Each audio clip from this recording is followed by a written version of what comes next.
Yes sir. चलो बेटा, income tax में जो हमारा सबसे पहला हेड आता है इनकम का, वो है सैलरी हेड। कौन सा हेड है बेटा? Salary head. According to income tax act 1961, income from salary is computed under the head salary. और इस पे कौन से सेक्शंस लगेंगे बेटा? 15, 16 एंड 17। एक चीज आपको बेटा क्लियर कर दूं कि एक पर्सन की जब हम सैलरी हेड की इनकम कैलकुलेट करते हैं तो केवल उसको जो कैश मिल रहा है सैलरी में, या उसके बैंक अकाउंट में जो अमाउंट जा रही है, केवल वो ही सैलरी नहीं होती। उसके अलावा भी बहुत सी चीजें ऐसी होती हैं जो उसकी सैलरी में ऐड की जाती हैं। वो क्या क्या हो सकती हैं, ध्यान से देखो बेटा। एक तो होती है बेसिक सैलरी। बेसिक सैलरी क्या होती है? जिस अमाउंट पे उसको हम ज्वाइन करवाते हैं। सपोज दैट मिस्टर राम एक कंपनी में जॉब करने के लिए गया। कंपनी वाले ने उसे कहा कि हम 30,000 रुपये तो आपको बेसिक सैलरी दे देंगे, इसके अलावा आपको एक रहने के लिए घर दे देंगे हम, प्लस जितनी आप सेल करोगे वो कमीशन भी हम आपको देंगे। इसके अलावा कभी कभी हम महीने या 2 महीने का आपको बोनस भी दे देंगे एज ए फेस्टिवल। इसके अलावा अगर आपके घर में कोई बीमारी आती है तो उस टाइम आपको कोई फिक्स बेनिफिट मेडिकल का दे देंगे। तो बेटा ये भी तो एक प्रकार के उसको फ्री मिल रही हैं। बट अगर मार्केट में ये चीज़ें लेने जाएगा तो इसके उसको पैसे देने पड़ेंगे। मान लो अगर वो घर लेता है तो अब तो कंपनी उसे फ्री घर दे रही है, ठीक है। बट अगर कंपनी उसे फ्री घर ना दे तो क्या करेगा? वो किराए पे मकान लेगा, ठीक है। ऐसे ही उसको आने जाने के लिए कार दे दी फ्री। अगर वो कार नहीं लेगा तो टैक्सी यूज करेगा या बस ऑप्ट करेगा। उन सब के लिए भी तो उसे कुछ ना कुछ पे करना पड़ेगा, ठीक है। या कंपनी ने कह दिया कि हम आपको घर पे कुक दे देते हैं जो आपके घर पे खाना पकाएगा। अगर वो कुक मार्केट से लेके आएगा तो उसके लिए उसे क्या देने पड़ेंगे? पैसे देने पड़ेंगे। बट यहाँ पे कंपनी उसे क्या दे रही है? फ्री दे रही है। तो उसकी जो मार्केट वैल्यू होगी कुक की, या उस घर की जो मार्केट वैल्यू होगी किराए की, वो सब भी उसकी सैलरी में हम क्या करेंगे? ऐड करेंगे। फिर से क्लियर कर दूं बेटा, सैलरी का मतलब सिर्फ ये नहीं है कि मैं एक कंपनी में एक शॉप पे जॉब कर रहा हूँ, महीने के अंत में उसने मुझे 20 या 30,000 रुपये पकड़ा दिए, केवल वही सैलरी नहीं है। इसके अलावा मुझे उसकी ग्रोस टोटल सैलरी निकालनी पड़ेगी। तो वो 30,000 तो उसके ऐड होंगे ही होंगे। प्लस अगर एम्प्लॉयर उसे रहने के लिए घर दे रहा है, घर नहीं दे रहा तो उसको कहता है कि ये 2,000 रुपये किराए के ले जा बेटा, घर हाउस का किराया दे दे, तो वो 2,000 भी उसकी इनकम में क्या हो जाएंगे? शामिल हो जाएंगे। उन सब को जोड़कर ही उसकी हम क्या काउंट करेंगे? सैलरी काउंट करेंगे। समझ आया बेटा ये पॉइंट? कि केवल जो हमें कैश मिलता है वो सैलरी नहीं है, उसके अलावा भी बहुत सी चीजें आएंगी जो इसके अंदर हम जोड़ेंगे। वो मिलेंगी क्यों? क्योंकि वो वहां पे जॉब कर रहा है। अगर वो वहां पे जॉब कर रहा ना करे तो उसको वो चीजें नहीं मिलेंगी। अगर वो जॉब करेगा तो उसको वो चीजें मिलेंगी। तो वो सैलरी का ही पार्ट मानी जाएंगी और वो उसकी बेसिक सैलरी में क्या कर देंगे? हम ऐड कर देंगे। बोलो बेटा ये पॉइंट समझ आया कि नहीं आया? आ गया सर। चलो जब सर शुरू रिपीट से कर दो एक बार। बेटा, मेरा यहाँ पे एक शॉर्ट में बताने का मकसद सिर्फ ये है कि जो बेसिक सैलरी क्या होती है, जो आपको कैश मिलती है, भी इतने रुपए ले जाओ और आपके अकाउंट में डाल लो, ठीक है। बट इसके अलावा मुझे dearness allowance, DP, commission on sale, bonus, house rent allowance, बहुत सी ऐसी चीजें मिलती हैं अपने एम्प्लॉयर से। किससे मिलती हैं बेटा?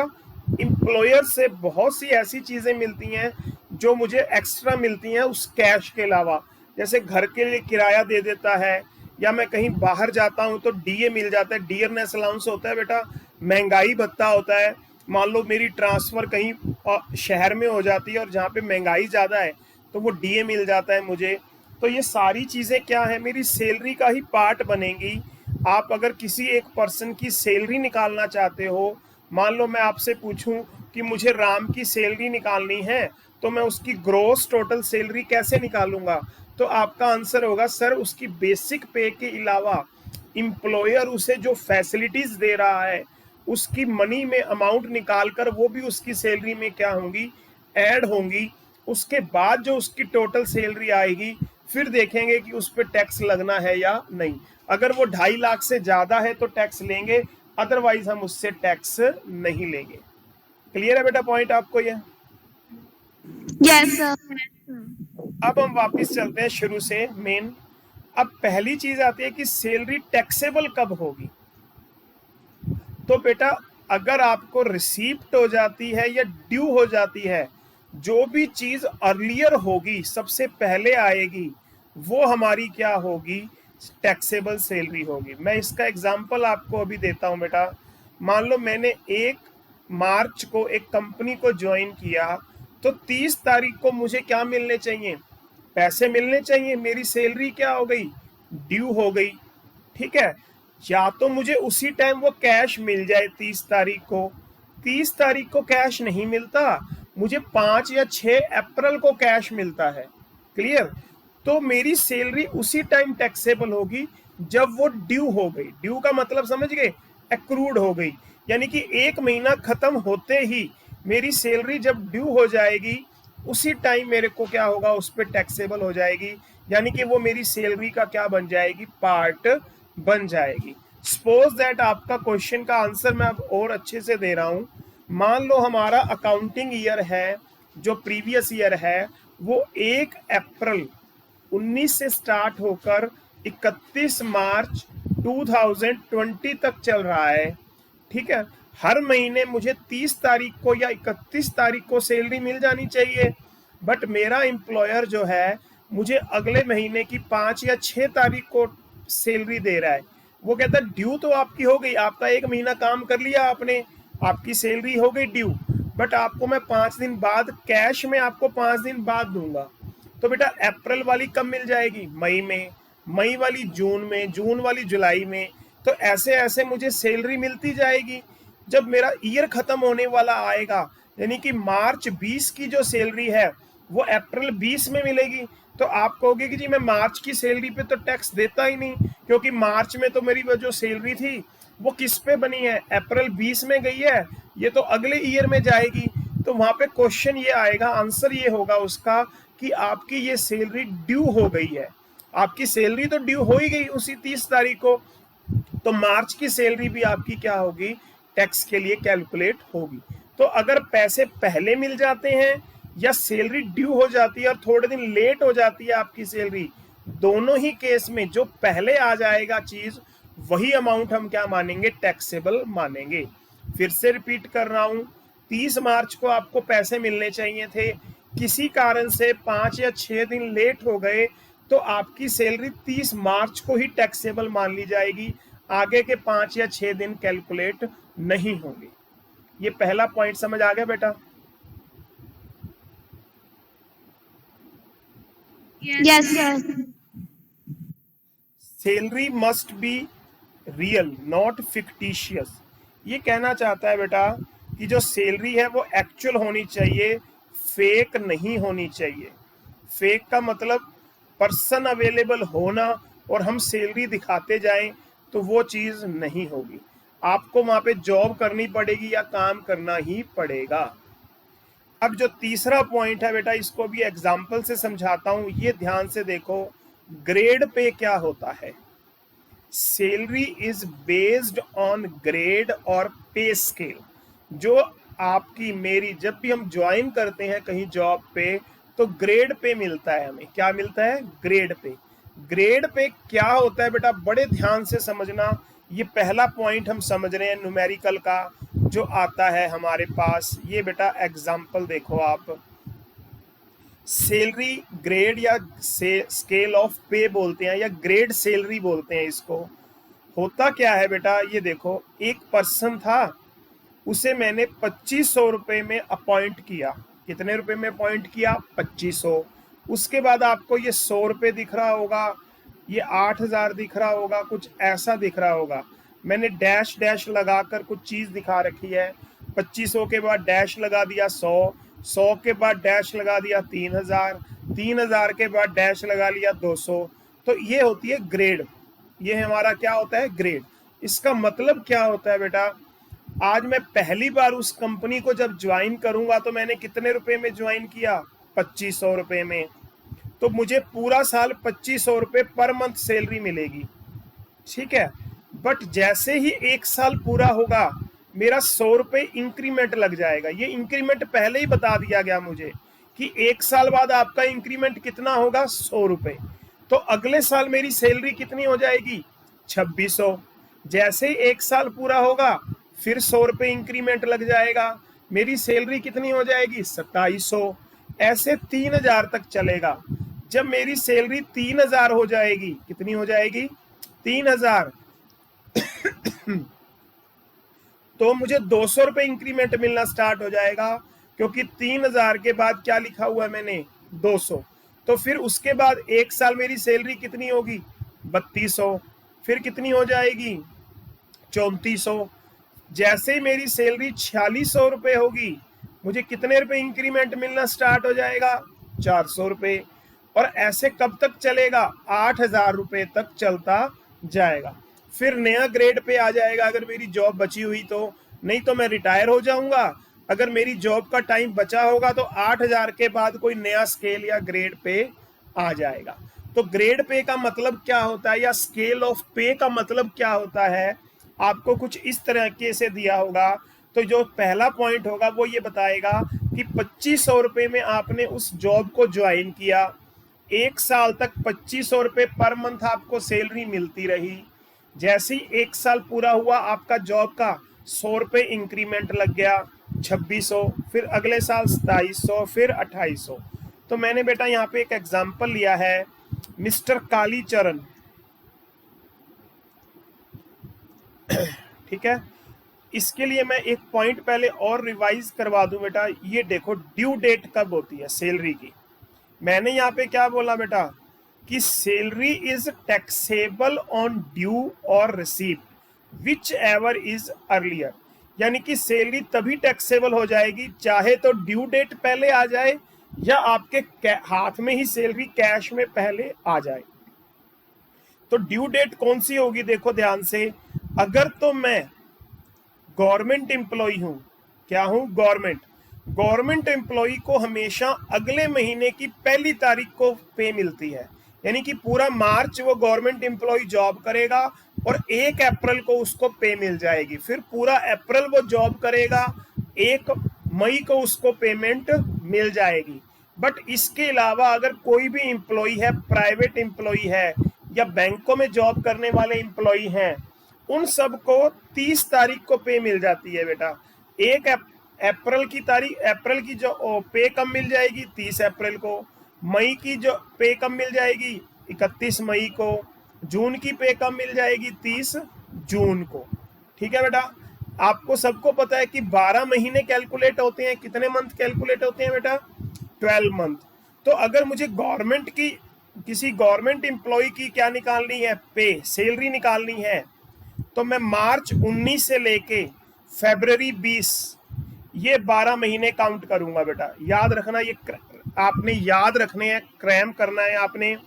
अगर क्वेश्चन में लिखा आता है कि एक एम्प्लॉय गवर्नमेंट एम्प्लॉय है तो इसकी 12 महीने की सैलरी कौन सी लेंगे, तो आपका आंसर होगा मार्च 19 से लेके फरवरी 20 तक की पे हम क्या लेंगे, इसकी सैलरी लेंगे।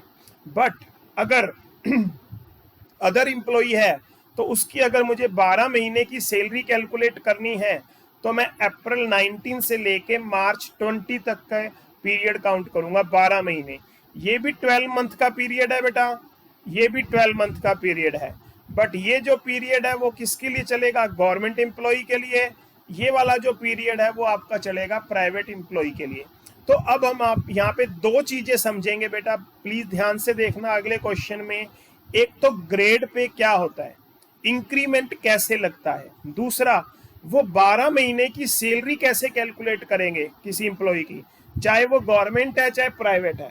तो उसकी 12 महीने की सैलरी अगर मुझे कैलकुलेट करनी है तो कैसे करेंगे।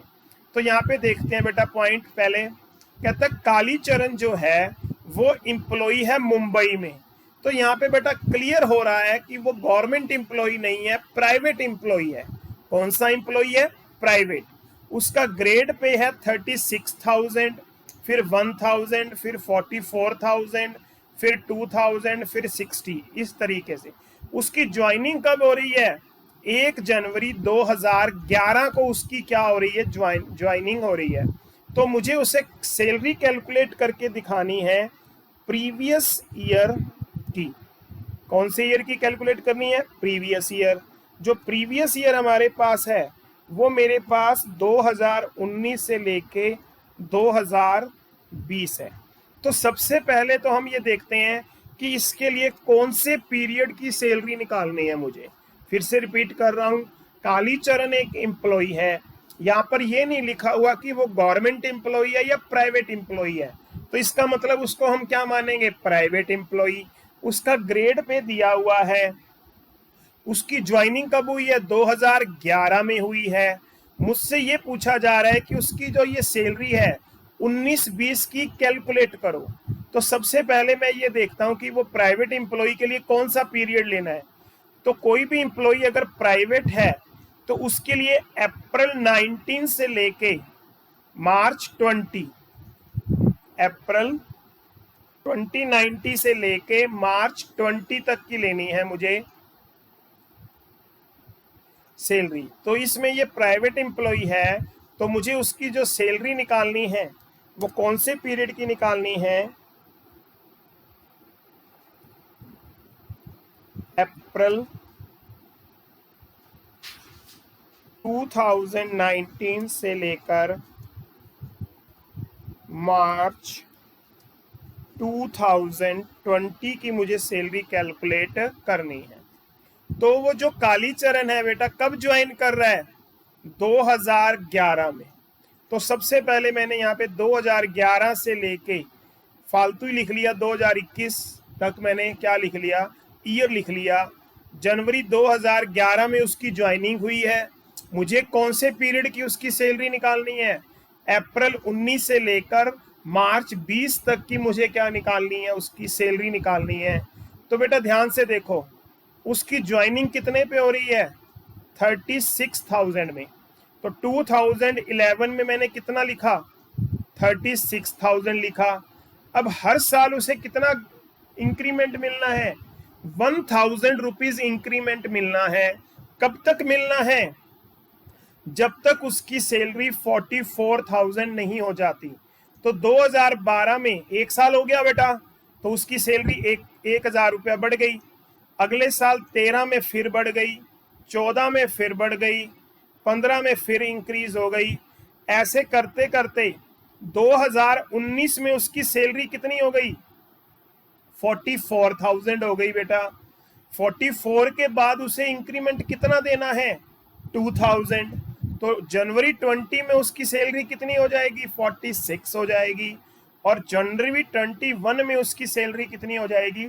48,000 हो जाएगी। तो मिस्टर कालीचरण की जो मुझे सैलरी निकालनी है, हम पहले ही डिस्कस कर चुके हैं कि वो प्राइवेट एम्प्लॉय है। तो मुझे उसकी अप्रैल 19 से लेके मार्च 20 तक के जो 12 मंथ है उनकी सैलरी निकालनी है। तो बेटा देखो, जनवरी 19 में उसकी सैलरी कितनी थी? 44। जनवरी 20 में उसकी सैलरी कितनी थी? 46। तो इनके बीच के मंथ गिन लेते हैं हम। तो बेटा देखो, अप्रैल 19 से लेके दिसंबर 19 तक 9 मंथ हो गए। कितनी काउंट करेंगे?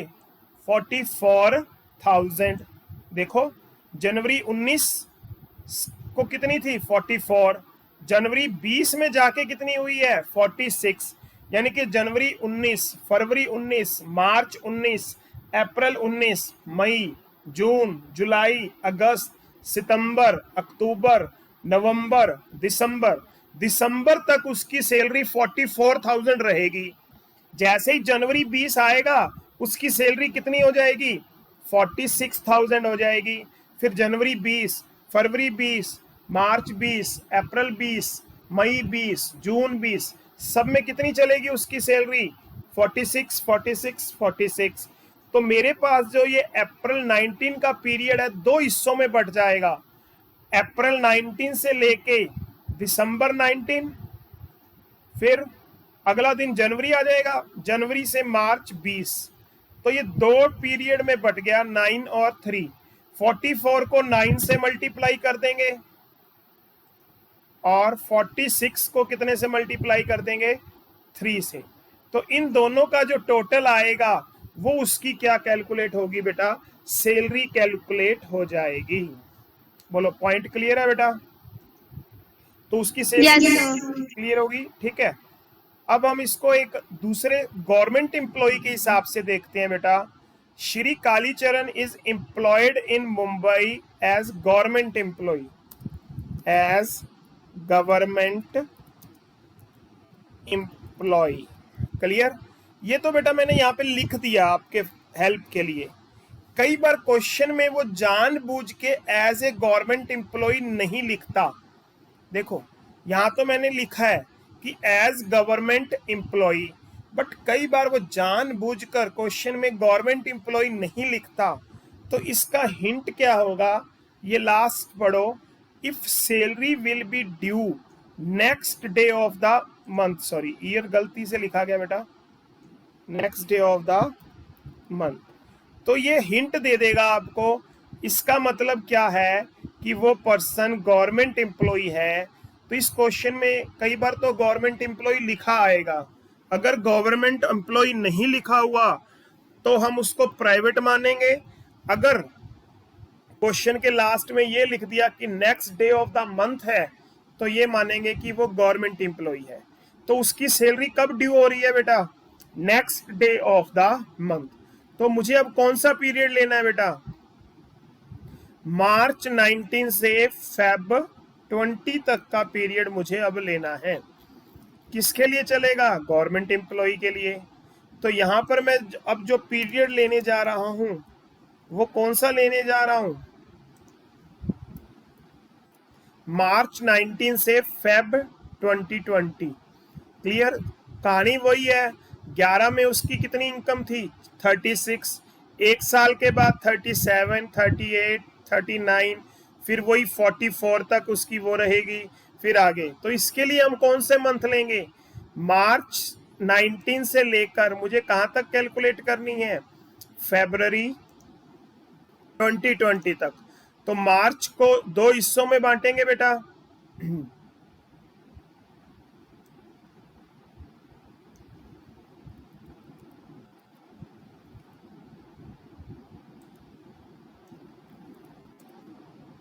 चलो जी, तो ये दो हिस्सों में बढ़ जाएगा बेटा। मार्च 19 से लेके दिसंबर 19 तक कितने मंथ हो गए? 10। और जनवरी 20 से लेके फरवरी 20 तक कितने मंथ हो गए? 2। कितने मंथ हो गए? 2। चलो जी, तो 44 को कितने से मल्टीप्लाई कर देंगे? 10 से। और 46 को कितने से मल्टीप्लाई कर देंगे? 2 से। बोलो बेटा पॉइंट समझ आया कि नहीं आया? Yes, sir. हाँ बोलो। सर जो गवर्नमेंट कंपनी में आता है मार्च से फैब क्यों ले रहे हैं? क्योंकि बेटा उनकी जो सैलरी है वो अगले महीने ड्यू होती है, 1 अप्रैल को ड्यू होती है। मार्च वाली कब ड्यू होती है? 1 अप्रैल को ड्यू होती है।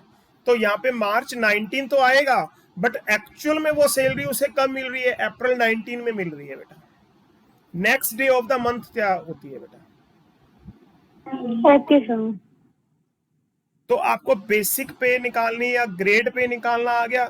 ये पहला पॉइंट है। जब आप फाइनल पेपर में क्वेश्चन सॉल्व करोगे तो पहला पॉइंट आपसे सीधा यही पूछेगा हर क्वेश्चन में कि ग्रेड पे या उसकी 12 महीने की सैलरी कैसे निकालेंगे हम। आपको मंथली सैलरी दी होगी, उसके बाद ग्रेड पे दिया होगा ऐसे 1044 करके। तो सबसे पहला पॉइंट आपको ग्रेड पे ही निकालना होगा। तो आपको दो चीजें यहाँ पे ध्यान रखनी है कि कौन सा पीरियड लेना है। सबसे इंपॉर्टेंट चीज, आपका क्वेश्चन ही अगर स्टार्टिंग से गलत हो गया तो सारा क्वेश्चन ही गलत हो जाएगा। सबसे पहले आपको क्वेश्चन में क्या देखना है? फाइनल पेपर में एक क्वेश्चन आया तो आपने देखा कि ये सैलरी हेड का क्वेश्चन है, तो आपका जो सबसे पहला पॉइंट होगा, बाकी सारे पॉइंट सेकेंडरी हैं, सबसे पहला पॉइंट आपका ये होगा कि जो मेरी सैलरी है वो लास्ट डे पे ड्यू हो रही है या next day of the first day of the next month due हो रही है, क्योंकि वो आपका क्वेश्चन का स्टार्टिंग पॉइंट है। अगर स्टार्टिंग पॉइंट ही गलत हो गया तो बाकी सारा क्वेश्चन ऑटोमेटिकली क्या हो जाएगा, गलत हो जाएगा। तो जब भी आप फाइनल पेपर में क्वेश्चन करोगे तो सबसे पहले आप देखोगे कि जो 12 मंथ का पीरियड है वो ये वाला उठाना है या ये वाला उठाना है। पहला पॉइंट याद रहेगा बेटा सभी को? Yes sir.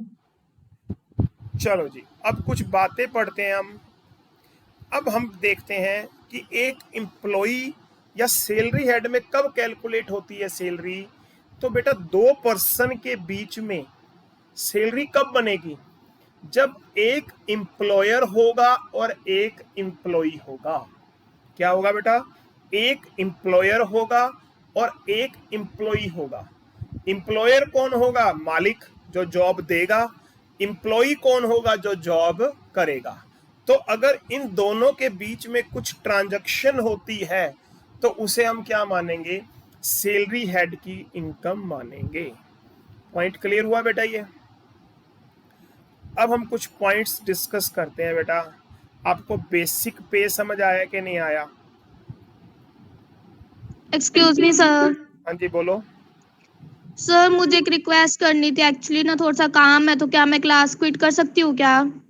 कर लो बेटा, मैं वो रिकॉर्डिंग डाल दूंगा। सर वो एक्चुअली आज थोड़ा सा अर्जेंट काम है, इसलिए मैं आपको पूछ रही कोई हूँ। बात नहीं, कोई बात नहीं, चले जाओ। मैं Thank you, क्लास sir. यहीं बंद कर देता हूँ ना, कल करा दूंगा बाकी का। ओके बेसिक पे सर। तक तो हो ही गया। ठीक है बेटा? Yes sir. ठीक है, आज हम यहीं कर लेते हैं बंद क्लास को।